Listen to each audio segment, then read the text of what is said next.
Bonjour à toutes et à tous et bienvenue à cette série des mots et des notes. Cette semaine, je vous propose de découvrir un courant musical extrêmement important du XXe siècle qui nous vient essentiellement des États-Unis, la musique minimaliste. Le minimalisme en musique comme dans les arts visuels consiste à limiter volontairement tous les paramètres au profit de quelque chose de plus simple. C'est en réalité une réaction à la complexité qui émerge dans les années 50 et début 60 dans ces arts. Après 1945 et la fin de la Seconde Guerre mondiale, émerge ce qu'on appelle le modernisme. Il y a cette idée parmi la nouvelle génération, donc née dans les années 25 environ, de faire table rase du passé, donc une tabula rasa de l'héritage classique occidental. Ce modernisme s'incarne dans la musique par deux courants ou deux esthétiques principales, le sérialisme intégral d'une part et puis la musique aléatoire d'autre part. Le sérialisme intégral place la raison au centre de l'activité musicale, c'est-à-dire que le constructivisme est évidemment plus important que ce qui est exprimé. On va essayer de rendre objectif ce qui était subjectif auparavant, et donc on va utiliser essentiellement des mathématiques pour faire des séries avec tous les paramètres traditionnels de la musique. C'est essentiellement Stockhausen et Boulez qui sont les principaux instigateurs de ce courant. Et puis ces compositeurs se retrouvent à Darmstadt lors d'un festival d'été de musique contemporaine. Et puis on va discuter autour de la table ou au tableau de la nouveauté de telle ou telle œuvre à grand renfort de mathématiques ou d'équations physiques. Le sérialisme intégral vise à sérialiser tous les paramètres traditionnels, c'est-à-dire l'harmonie, le rythme, les hauteurs, les timbres, les nuances. Et donc, au lieu de laisser la place au choix du compositeur pour aller d'une note à une autre ou d'un instrument à un autre, c'est des séries mathématiques de 1 jusqu'à 12 pour les notes, puisqu'on a Do, Do dièse, Ré, Ré dièse, etc. Ça fait 12 notes. Et donc, tous ces paramètres vont être pilotés de façon mathématique par des séries. Le résultat sonore qui est produit par la raison calculatoire et non pour nos sens auditifs donne une sorte de pointillisme avec une note par-ci, une note par-là, à une autre hauteur, d'une autre durée, etc. Ça donne en réalité peu de prise à la perception humaine qui est habituée à un autre type de fonctionnement quant à la perception musicale. On peut écouter ici comme exemple une pièce de Pierre Boulez qui s'appelle Structure pour deux pianos qui date de 1952. Vous verrez que absolument rien n'est prévisible, contrairement à une valse par exemple où la métrique est prévisible, c'est toujours 1, 2, 3, 1, 2, 3, etc. Ou dans certaines mélodies de Mozart, on peut s'attendre à trouver une fin de phrase de telle ou telle façon. Ici, en réalité, tout est quasiment tout le temps renouvelé.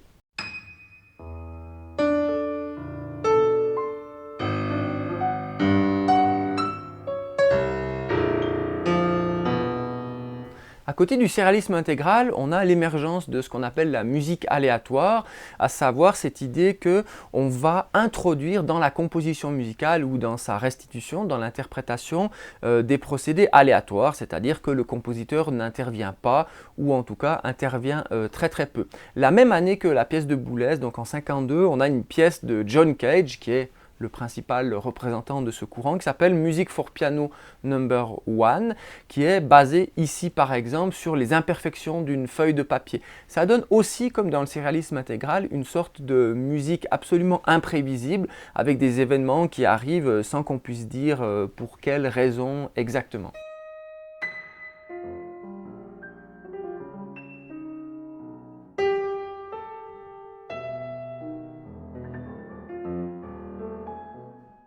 On a donc durant les années 50 une sorte de constructivisme absolu qui se met en place dans le sérialisme intégral ou bien alors un aléatoire total mais qui peut donner parfois des résultats assez proches. Dans le constructivisme, on va avoir une pure transposition de la science dans le domaine du son et puis au fil des années 50, on va avoir vraiment une sorte de métaphore de la science dans la musique. C'est le cas de ce que fait par exemple Iannis Xenakis qui écrit une musique qu'il appelle une musique stochastique en utilisant des équations qui pilotent les grands nombres, les probabilités ou différents domaines de la science. Un exemple célèbre de Xenakis est sa pièce Pitopracta qui date de 1956 qui utilise des probabilités en réalité, qui utilise les équations de Maxwell-Boltzmann pour mettre en musique la théorie de la cinétique des gaz. Alors vous voyez ici une représentation entre les équations physiques et le domaine de la notation musicale qui donne quelque chose d'un peu bizarre évidemment, mais le résultat sonore n'est pas du tout choisi par le compositeur. Ça donne quelque chose aussi d'extrêmement complexe et surprenant.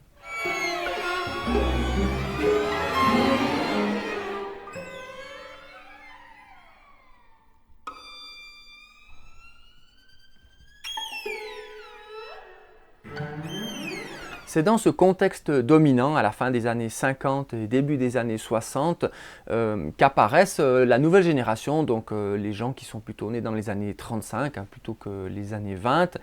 Essentiellement à New York, aux États-Unis, on va avoir une sorte d'opposition à cet expressionnisme abstrait, donc dans le domaine des arts visuels. Alors l'expressionnisme abstrait, on a trois noms assez connus, c'est Wilhelm de Kœnig, on a Ad Reinhardt et puis Jackson Pollock pour un des plus connus.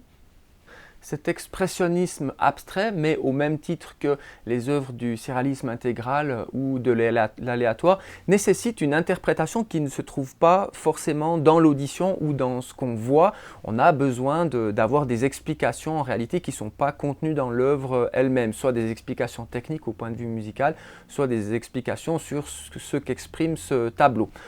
Toute une génération va s'opposer en réalité à ces interprétations hors de l'œuvre d'art. C'est notamment le cas de Frank Stella, qui est un des précurseurs du minimalisme pictural, avec une de ses citations les plus fameuses « Ce que vous voyez est ce que vous voyez ».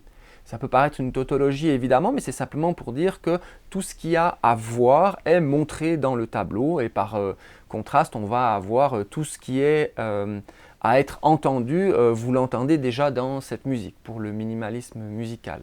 Vous voyez ici une pièce célèbre, notamment de Stella, qui est fabriquée simplement avec des bandes noires toutes simples, donc des motifs qui se répètent avec une certaine symétrie.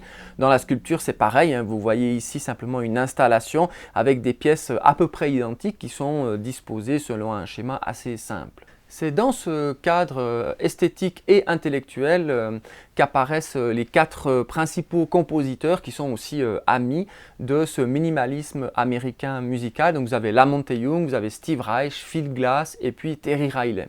Ces quatre compositeurs sont tous actifs dans la scène downtown de New York, qui est opposée à l'uptown où vous avez les institutions, les conservatoires et les salles de concert classiques, donc de musique traditionnelle. Cette scène downtown, en réalité, elle est aussi le théâtre de ce que va devenir le groupe Flexus, avec notamment Yoko Ono et puis Lamont Young aussi. Donc on a tout un climat en réalité artistique et intellectuel qui lie la peinture, la sculpture et puis la musique autour de certains lieux emblématiques du New York des années 60. Dans le cadre de la musique, le minimalisme signifie aussi la limitation volontaire des paramètres, alors ici musicaux traditionnels, à savoir le rythme, l'harmonie, la mélodie et l'instrumentation. En réalité, c'est tous les paramètres qui ont été sérialisés dans le surréalisme intégral, mais ici on va les simplifier à l'extrême. Alors comment ça se présente concrètement dans une partition ou à l'écoute? Pour cela, on peut regarder une des pièces fondatrices probablement de ce courant qui est In Si de Terry Riley et qui date de 1964. Donc In Si en anglais ça veut dire en Do, donc c'est une tonalité en réalité et puis vous voyez c'est une sorte de clin d'œil aussi. Oui, on peut faire encore des musiques en majeur ou en mineur puisque au préalable, dans les années 50-60, on faisait vraiment de la musique totalement atonale ou en tout cas sur d'autres systèmes de gestion de hauteur. La pièce se divise en 53 motifs, des petits motifs qui sont joués sur une pulsation extrêmement rapide, donc un Do donné par certains instruments. Et cette pièce est jouée par un ensemble qui peut être variable, mais Terry Riley dans la préface conseille d'avoir, si possible, 35 musiciens et puis que la pièce dure environ 45 minutes. En réalité, il y a une assez grande part qui est laissée à l'improvisation. Donc les motifs sont notés, mais on passe d'un motif à un autre après un certain nombre de temps. Donc on peut rester 30 secondes sur le premier motif ou 40 secondes sur le second et puis passer au troisième, etc. Vous voyez ici la partition avec les motifs 1, 2, 3, 4, etc. jusqu'à 53. Donc on peut écouter le tout début, la pulsation. Et puis progressivement, vous allez avoir le premier motif qui va rentrer, donc le Do, Mi, Do, Mi.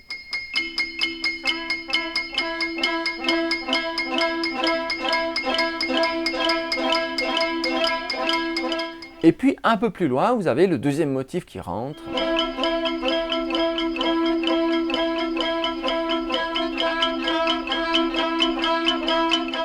Etc. Vous voyez, la pièce va prendre un certain temps en réalité, mais c'est des choses extrêmement simples qui sont additionnées les unes après les autres pour donner la pièce dans son entier. Un point important du minimalisme, c'est cette idée que le processus doit être perceptible. Ça veut dire ce qui met en œuvre cette pièce doit être tout à fait transparent, doit être perceptible par tout le monde. C'est évidemment le contre-pied total de ce qu'on faisait dans le sérialisme intégral, puisqu'en fait à l'audition vous ne pouvez pas retrouver les différentes séries. Ça demande un travail à l'analyse, ce qu'on faisait à Darmstadt. D'ailleurs, on se réunissait autour des partitions. Ici, on doit percevoir immédiatement ce qui se passe. C'est ça l'intérêt. Vous avez cette phrase, encore une fois, de Frank Stella qui dit « Ma peinture est fondée sur le fait que seul s'y trouve ce qui peut y être vu ». On a une théorisation de ce concept chez Steve Reich dans un livre qu'il a écrit en 1969 qui s'appelle « La musique comme processus graduel ». Ce livre doit beaucoup d'ailleurs à un essai théorique du sculpteur Sol Levitt qui a été publié en 1967 et donc il y a énormément d'échanges d'idées entre les différents domaines de l'art. Pour Reich, ce qui est important ou primordial, c'est la perception de ces processus graduels.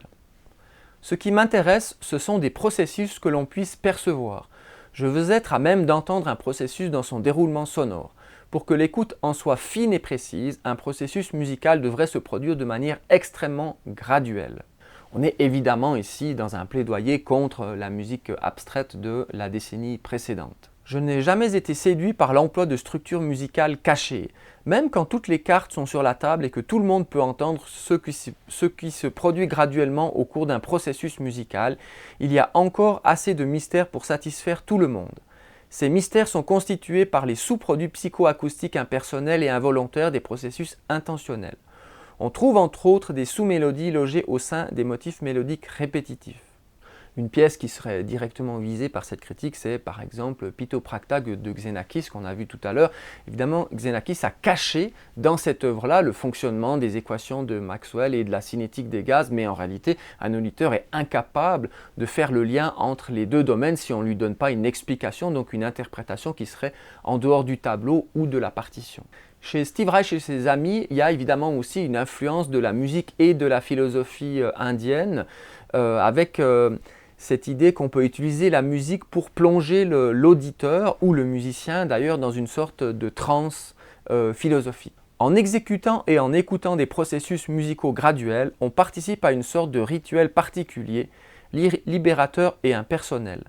Se concentrer sur un processus musical permet de détourner son attention du lui, du elle, du toi, du moi, pour la projeter en dehors, à l'intérieur du ça. Je vous propose d'écouter cette idée de processus graduel dans une pièce de Steve Reich qui s'appelle Nagoya Marimba. Donc c'est une pièce pour 2 marimbas. Vous allez avoir évidemment une pulsation régulière au début de la pièce et puis petit à petit, les motifs vont se transformer mais extrêmement lentement. 1-2 notes qui sont ajoutées ou 1-2 notes qui sont retirées, ce qui fait qu'au bout d'1 ou 2 minutes, vous allez avoir une pièce qui est déjà un tout petit peu modifiée. Donc on peut écouter ici le début.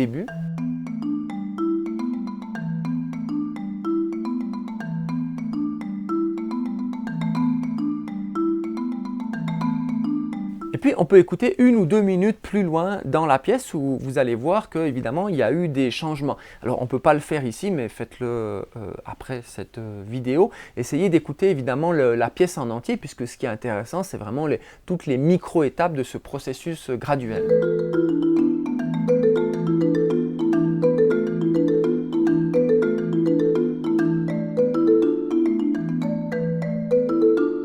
Une autre caractéristique fondamentale de ce minimalisme, c'est cette idée qu'on a été puisée d'ailleurs en dehors de l'Europe, soit dans l'Asie, soit dans certaines musiques africaines pour Steve Reich, c'est cette idée de pulsation et donc de créer une sorte de métrique par addition plutôt que par division. Alors j'explique brièvement, en Occident, dans la plupart de nos musiques, on procède par division, ça veut dire qu'on a une grande valeur, par exemple la ronde, ou alors une mesure qu'on va diviser divisées en plus petites valeurs, donc en blanche, en noir, en croche, etc. On procède par division.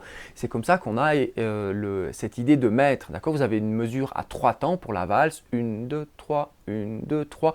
Ou alors vous pouvez avoir une mesure à 4/4, hein, c'est essentiellement dans le rock, hein, on va trouver quasiment tout le temps des mesures à 4 temps, une sorte de régularité, de prévisibilité. Dans d'autres systèmes qui vont servir de base pour le minimalisme, on a plutôt une toute petite valeur extrêmement rapide, ta ta ta ta ta ta ta, et qu'on va additionner pour créer le nombre 2, 3, 4, etc. Donc évidemment, on est dans une inversion de la logique rythmique occidentale.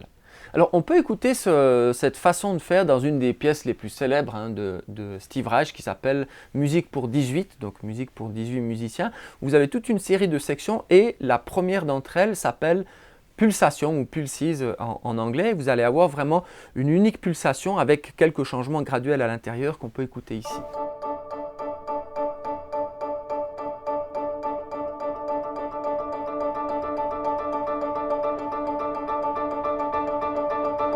Si on écoute un extrait de la deuxième section, vous allez entendre évidemment toujours cette pulsation à l'arrière-plan, mais au premier plan, Steve Reich va mettre en scène ces différents motifs avec ces processus graduels d'évolution.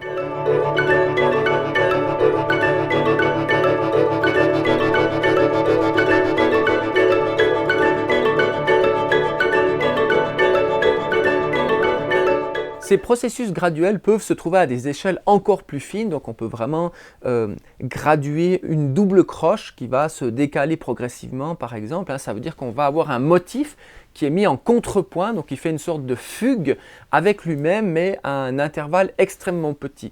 Cette technique où un motif va accélérer très graduellement s'appelle le phasing, ou on appelle ça en français le phasage-déphasage. Donc on va avoir deux motifs qui sont en phase, d'accord, comme vous voyez ici, où chaque double croche tombe en même temps, et puis progressivement, une des deux voix va accélérer graduellement, très très finement, pour arriver au bout d'un moment à une distance d'une double croche par rapport au motif initial, et ainsi de suite. Encore on déphase graduellement pour arriver jusqu'à deux double croche de déphasage. Donc vous voyez que dans cette musique, en réalité, le matériel de base est extrêmement simple. Il tient dans une mesure, mais on peut faire une pièce qui dure une vingtaine de minutes simplement par cette technique du déphasage graduel. Donc on peut écouter une de ces pièces les plus célèbres qui utilise cette technique qui s'appelle Piano Phase, qui date de 1967.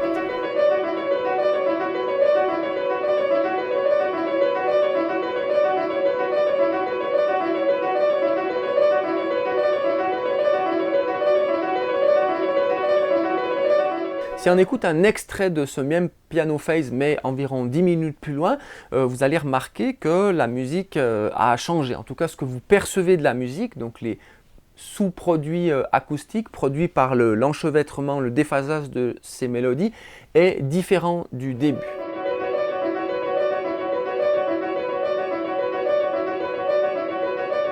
Pareil que pour les pièces précédentes, c'est vraiment des œuvres qu'il faut écouter en entier, hein, donc écoutez-les à la fin de la vidéo, puisque ce qui compte, c'est évidemment le processus graduel et qui va vous plonger dans une sorte de transe quasi méditative au fur et à mesure du déroulement de l'œuvre. Le grand ami et collègue de Steve Reich est Phil Glass, hein, ils vont jouer de la musique ensemble, ils vont se côtoyer pendant plusieurs décennies d'ailleurs. Glass est plutôt connu pour ses opéras, il va créer des opéras minimalistes, des musiques pour piano et aussi des musiques de films. Alors un de ses opéras les plus célèbres, c'est Einstein on the Beach. On peut écouter ici un tout petit extrait, où vous verrez que par rapport à l'opéra traditionnel, évidemment, on est dans une optique tout à fait autre. 1, 2, 3, 4, 1, 2, 3, 4, 5, 6, 1, 2, 3, 4, 5, 6, 7, 8, 1, 2, 3, 4, 1, 2.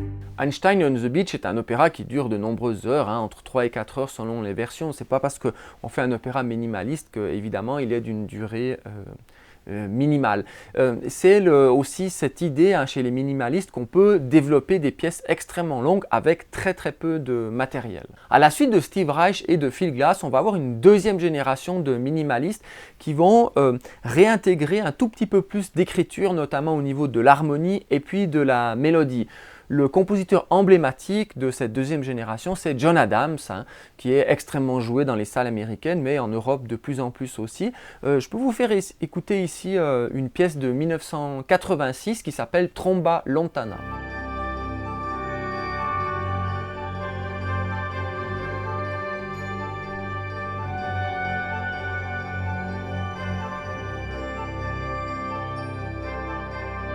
Le minimalisme est essentiellement américain, mais on trouve quand même des compositeurs en Europe qui ont été marqués par cette pensée ou qui eux-mêmes s'inscrivaient en réaction contre ce constructivisme des années 50-60, du surréalisme intégral ou d'autres courants. Dans les années 90, sur le vieux continent, on va avoir une sorte de mélange entre ce minimalisme, cette écriture simplifiée, et puis une sorte de renouveau de l'écriture spirituelle. Donc on va avoir une approche plus religieuse ou spirituelle de cette écriture minimalisme, essentiellement dans la musique vocale par ailleurs. Donc on va avoir des gens comme Henri Górecki, comme Arvo Pärt ou encore John Tevner, qui sont extrêmement populaires et joués encore aujourd'hui.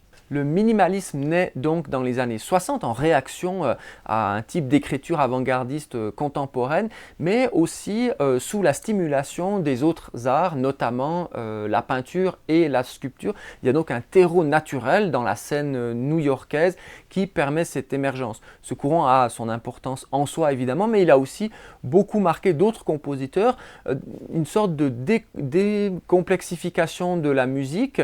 On va se dire mais finalement c'est possible de réutiliser certaines choses simples, la tonalité par exemple, mais aussi certaines choses du passé. Je vous remercie de votre attention et vous donne rendez-vous à la prochaine lettre.